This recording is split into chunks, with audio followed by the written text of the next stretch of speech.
जय श्री राम। शंखनाद में आपका स्वागत है। इधर दिल्ली ब्लास्ट हुआ है, जम्मू कश्मीर में छापेमारी चल रही है, उमर अब्दुल्ला बिलबिलाए हुए हैं और उधर अरविंद केजरीवाल और भगवंत मान श्रीनगर में पहुंचे हुए हैं। श्रीनगर में इन्होंने उमर अब्दुल्ला से भी मुलाकात की है, इनकी तस्वीरें भी आई है और ये इनकी मुलाकात जब दिल्ली ब्लास्ट हुआ है, छापेमारी इतनी ज्यादा चल रही है, पंजाब से भी डॉक्टर का नाम सामने आया है, उसकी गिरफ्तारी हुई है और जब इतना सब चल रहा है, सुरक्षा एजेंसियां जो हैं वो पंजों पर खड़ी हुई हैं, तब ये लोग श्रीनगर पहुंचे हुए हैं। और श्रीनगर में आधार तो इनकी पार्टी का भी है, इनके एक विधायक को भी गिरफ्तार किया गया है, महराज मलिक को, एनएसए में। तो यहाँ पर इनका ये जो दौरा है वो सवाल खड़े कर रहा है कि ये लोग कर क्या रहे हैं इस वक्त। अब कहने को तो इन्होंने एक आयोजन अपना बताया हुआ है, क्योंकि 24 नवंबर को श्री तेग बहादुर जी का बलिदान दिवस है, उनका शहीदी दिवस है और वहां से नगर कीर्तन की शुरुआत होती है, श्रीनगर से, जम्मू से। और वो नगर कीर्तन आता है, एक जत्था आता है, वहां नगर कीर्तन होता है और जत्था आता है आनंदपुर साहिब की तरफ। वहां से कश्मीरी हिंदुओं का जत्था आता है जो कि एक समय पर आया था श्री तेग बहादुर जी से मिलने के लिए, उसी को दोहराया जाता है। तो अरविंद केजरीवाल और भगवंत मान पहुंचे हुए हैं, वही नगर कीर्तन में हिस्सा भी लिया इन्होंने। गुरुद्वारा छठी पातशाही में ये लोग गए, अरविंद केजरीवाल आगे आगे गए, भगवंत मान पीछे पीछे गए और फिर इन्होंने उमर अब्दुल्ला को भी शामिल किया, वहां नगर कीर्तन का स्वागत किया। और अब ये लोग वहां पे 2-3 दिन रहकर, क्योंकि मंगलवार को ही पहुंच गए थे, बुधवार को नगर कीर्तन था, फिर वहां रहकर ये लोग इधर आएंगे और यहाँ आनंदपुर साहिब में भी कई कार्यक्रम आयोजित किए हैं। लेकिन यहाँ सवाल ये उठते हैं कि आप इस बलिदान दिवस है, बड़ा मौका है, 24 नवंबर का ये दिन होता है, आप वहां पर गए, ठीक है, लेकिन ये आज आपको अचानक क्यों याद आया? भाई ये तारीख तो हर साल आती है, पिछले साल भी आई थी। पिछले साल तो अरविंद केजरीवाल दिल्ली चुनाव की उधेड़बुन में लगे थे, तब उन्हें क्यों नहीं याद आया बलिदान दिवस?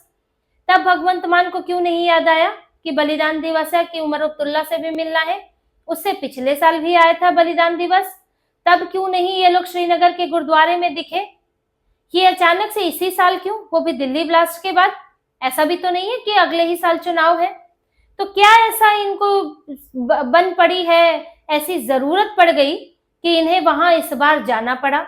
ऐसे तो आनंदपुर साहिब में भी ये लोग कार्यक्रम आयोजित कर रहे हैं, तो वहां भी आप बढ़ चढ़ कर हिस्सा ले सकते थे कि श्रीनगर दौड़े दौड़े गए हैं भगवंत मान के साथ अरविंद केजरीवाल। तो ये सवाल तो उठता है इसमें। और उमर अब्दुल्ला से मुलाकात भी हुई है और इनकी पार्टी भी देखिए, वहां पर ऐसी पार्टी रही है जो कट्टरवादी, अलगाववादी ताकतों का समर्थन करती है, अरविंद केजरीवाल की पार्टी। महराज मलिक जो इनके विधायक, जो इस वक्त नेशनल सिक्योरिटी एक्ट के तहत जेल में बंद है और जिसका विरोध करने के लिए संजय सिंह आए भी थे, लेकिन हाउस अरेस्ट हो गया, समझा दिया गया, तो उसके बाद निकल लिए अपना। महराज मलिक पूरे कट्टर नेता है, अलगाववादी नेता है और सरकारी अधिकारियों का जीना हराम करके रखते थे उधर। हर रोज उनके खिलाफ कुछ ना कुछ मामला आता था और जब हद ही हो गई उनके इन चीजों की, कि लगने लगा कि अब ये तो देश की सुरक्षा को ही आदमी खतरा हो रहा है, तो फिर उन्हें एनएसए के तहत गिरफ्तार किया गया। और ये बहुत सख्त कानून है, ऐसे ही नहीं किसी पर लगाया जा सकता है। तो जब आपके संबंध ऐसे अलगाववादी कट्टर लोगों से रहे हों, आपने महराज मलिक को अपनी पार्टी से टिकट दिया, अपनी पार्टी का नाम दिया है, तो फिर आपके इरादों पर शक होता है। और देखिए, भगवंत मान जिस राज्य से आते हैं, पंजाब से आते हैं, पंजाब इन सब चीजों से कोई अछूता नहीं है। जैसे कि वहां पर खालिस्तानियों का प्रभाव रहा है, आज भी वो कुछ ना कुछ उत्पात मचाते रहते हैं और भगवंत मान को उनकी कमजोरी याद दिलाते रहते हैं। भगवंत मान की सरकार है जो कानून व्यवस्था में ऐसी लचर है कि वहां पर खालिस्तानियों से लेकर ड्रग माफियाओं तक ने अपना वहां पर प्रभाव बढ़ाया है। और अमृतपाल सिंह तो सबको याद होगा, जिसके ऊपर अगर केंद्र सरकार कार्रवाई नहीं करती, उस आदमी को पकड़कर जेल में नहीं डाला जाता, तो भगवंत मान ने तो पाल लेना था और बढ़ने देना था, दूसरा भिंडरा वाला बना लेना था। भगवंत मान को तो वहां फुर्सत ही नहीं है अरविंद केजरीवाल की सेवा करने और पीना खाना जो भी उनका चलता है उससे। तो ये पंजाब इससे बहुत अलग नहीं है, पाकिस्तान के निशाने पर रहा है। पाकिस्तान वहां पर खालिस्तानी गतिविधियों को बढ़ावा देता है, सिखों के जरिए पूरा सिखों को भड़काने में, जो भी ये खालिस्तानी गतिविधि में शामिल होते हैं, उनको भड़काने में आईएसआई का हाथ होता है, पाकिस्तान का हाथ होता है, जैश ए मोहम्मद तक से लिंक होते हैं। और वही लोग पाए जाते हैं कश्मीर में, जो कश्मीर के लोगों को भड़का रहे हैं, उन्हें आतंकवादी बना रहे हैं। तो लिंक है, पाकिस्तान दोनों जगह फैला हुआ है। और उमर अब्दुल्ला जैसे नेता साफ तौर पर ये बाहरी ताकतों का समर्थन करते हैं, अलगाववादियों का समर्थन करते हैं। अभी कार्रवाई हो रही है तो बचाने में लगे हैं कि कश्मीरियों को, सभी कश्मीरियों को आतंकवादी की नजर से नहीं देखा जाना चाहिए। जब दिल्ली सरकार पर, जब केंद्र सरकार पर बम नहीं फूट रहा है, तो इसलिए लाल किले में विस्फोट हो रहे हैं, यानी कि स्टेटहुड का दर्जा आप हमें नहीं दे रहे हैं। तो ये जस्टिफाई भी कर रहे हैं, जांच का भी विरोध कर रहे हैं, और कहीं ना कहीं उसी अलगाववाद और भारत विरोधी भावना को पोषित कर रहे हैं। और जब ऐसे लोगों से पंजाब का मुख्यमंत्री मिलता है, और अरविंद केजरीवाल तो सुपर सीएम बने हुए हैं, तो इससे भारत विरोधी ताकतों को बल मिलता है। और आप मिलकर क्या करने की आप लोग की प्लानिंग है, क्या मिलकर आप चर्चा कर रहे थे? क्योंकि छापे इधर भी पड़ रहे हैं, पंजाब में भी डॉक्टर मिला है, मुस्लिम डॉक्टर मिला है, जिसके तार बंगाल से जुड़े हैं, फिर बंगाल में भी एक डॉक्टर मिला है। तो क्या आपकी चर्चाएं हो रही थी? ये तो देश के सामने आना ही चाहिए कि अचानक से सबकी भक्ति भावनाएं इन लोगों की जाग गई। उमर अब्दुल्ला की भक्ति भावना जाग गई, जिनको मतलब भी नहीं था क्या होता है जम्मू में, वो आज जो है यहाँ पर नगर कीर्तन में हिस्सा लेकर और जत्था रवाना कर रहे हैं। तो ये सब क्यों हो रहा है, इस पर कहीं ना कहीं संदेह जाता है। और ये जो बड़ा भाईचारा निभा रहे हैं भगवंत मान, अरविंद केजरीवाल, खासतौर से भगवंत मान, क्योंकि वो सिख समुदाय से आते हैं। अरविंद केजरीवाल को तो पूछिए मत, वो तो दिल्ली के बेटे, पंजाब के पुत्र और हरियाणा के लाल हैं, सब जगह वो अपना को बेटा ही बना लेते हैं। तो वो किसी पे भरोसे लायक नहीं है। लेकिन भगवंत मान तो सिख समुदाय से आते हैं, वो तो जानते होंगे श्री तेग बहादुर जी के बलिदान को, जानते अरविंद केजरीवाल भी होंगे, लेकिन वो तो भगवंत मान तो भावनात्मक रूप से जुड़े होने चाहिए। आखिर श्री तेग बहादुर जी ने बलिदान क्यों दिया, किसके खिलाफ दिया? औरंगजेब के खिलाफ। औरंगजेब ने, जिसने सिर कलम करने का आदेश दिया था, क्योंकि श्री गुरु तेग बहादुर जी ने अपना सिर झुकाने से इनकार कर दिया था। और चांदनी चौक का जो शीशगंज गुरुद्वारा है, वो उसी बात का प्रतीक है, क्योंकि वहीं सिर कलम हुआ था। और इसीलिए 24 नवंबर का दिन बनाया जाता है बलिदान दिवस के तौर पर। और जिनसे ये मिल रहे हैं वो किसके पैरवी करते हैं, वो किसके साथ खड़े हैं? उमर अब्दुल्ला, फारूक अब्दुल्ला। फारूक अब्दुल्ला से जब औरंगजेब को लेकर सवाल पूछा गया था, ये उमर अब्दुल्ला के पिता हैं फारूक अब्दुल्ला, जब औरंगजेब की कब्र के खिलाफ यहाँ पर महाराष्ट्र में विरोध हुआ था और कब्र हटाने की मांग हो रही थी, तब इनसे पूछा गया था। तब इन्होंने कहा था कि जो भारत सरकार है वो मुगलों की विरासत को मिटाना चाहती है, लेकिन मिटा नहीं सकती। औरंगजेब इन्हें मुगलों की विरासत, अपनी विरासत नजर आता है। जब फारूक अब्दुल्ला, उमर अब्दुल्ला औरंगजेब में अपनी विरासत देखते हैं, तो फिर श्री तेग बहादुर में वो क्या देख रहे हैं? उस विरासत का विरोधी। और भगवंत मान किसके साथ खड़े हैं फिर?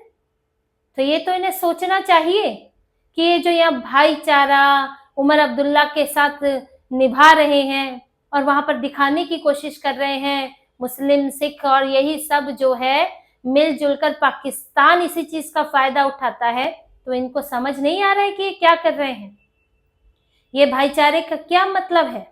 आखिर उमर अब्दुल्ला, फारूक अब्दुल्ला के विचार तो देख लेते, जिसके विचार ऐसे ना हो, जो भारतीय संस्कृति, भारत के जो महान लोग रहे हैं, जो उनके लिए श्रद्धा भावना रखे और आक्रांताओं को कोसे, आक्रांताओं का विरोध करे, उसके साथ आप खड़े हो। भले ही वो मुसलमान है, कोई फर्क नहीं पड़ता, भले ही वो किसी भी धर्म से है, वो भारतीय संस्कृति का, भारतीय महापुरुषों का सम्मान करता हो। लेकिन ये लोग, ये तो उससे उलट है। ये तो और ऊपर से उसी सोच की पैरवी करते हैं जो औरंगजेब को बाप दादा मानते हैं, औरंगजेब पर गर्व करते हैं। तो यहाँ तो इनकी ये राजनीति, गिरी हुई राजनीति समझ आती है, जो कि अपने पूर्वजों के सम्मान की भी नहीं सोचती, अपने पूर्वजों के बलिदान को भी राजनीति की भेंट चढ़ा देते हैं। पर इसके इतर, क्योंकि ये मामला देश की सुरक्षा से भी जुड़ा है, दिल्ली ब्लास्ट बहुत बड़े नेक्सस को खोल रहा है, आतंकवादियों के बहुत बड़े नेटवर्क का भंडाफोड़ हुआ है। अभी तक 200-250 छापेमारियां हो चुकी हैं। एक अखबार तक इसकी जद में आया है, कश्मीर टाइम्स, जिस अखबार में, अखबार के दफ्तर में गोले बारूद मिल रहे हैं, ग्रेनेड मिले हैं, पिस्तौल मिली है। अब कहां और नहीं मिलेगा? तो ये सब चल रहा है और लगातार गिरफ्तारियां हो रही हैं, पूछताछ हो रहे हैं, एनआईए शामिल है, एसआईए शामिल है, जम्मू कश्मीर पुलिस शामिल है और सुरक्षा एजेंसियां और आईबी तो इनका क्या कहें, ये लोग तो लगातार ही एक्टिव रहते हैं। तो जब इतनी गंभीर चीजें चल रही हैं और पंजाब भी इन्हीं चीजों को झेलता रहा है, पंजाब के लोग झेलते रहे हैं, पंजाब की सुरक्षा भी इस वक्त जो है वो जरूरी है और वहां पर मुख्यमंत्री को होना चाहिए और 3 दिन के लिए बैठ गए हैं श्रीनगर में जाकर। तो क्या आप उधेड़-बुन कर रहे हैं साथ में मिलकर? क्या कोई रणनीति बन रही है, कोई प्लानिंग हो रही है कि जो रुख उमर अब्दुल्ला का है कि कैसे जांच को कमजोर किया जाए और एक सुरक्षा घेरा बनाया जाए, एक आवरण दिया जाए ताकि आतंकियों के खिलाफ खुलकर कार्रवाई ना हो? क्या इस पर कोई चर्चा हो रही है? क्या यही रणनीति भगवंत मान अपनाने वाले हैं? क्या आखिर सीखने, पढ़ने, बात करने गए हुए हैं? ये तो बताएं कि अचानक ये जरूरत क्यों पड़ गई कि ये मुलाकात इन्हें करनी पड़ी। तो इनकी मुलाकात का समय, मुलाकात की जगह, ये सब कुछ संदेह के घेरे में है और इनकी मंशा पर भी सवाल खड़े करता है। तो इसी तरह की और खबरें और विश्लेषण आपके लिए लाते रहेंगे। हमसे जुड़े रहिए, सब्सक्राइब कीजिए, कमेंट कीजिए। बहुत बहुत धन्यवाद। जय श्री राम।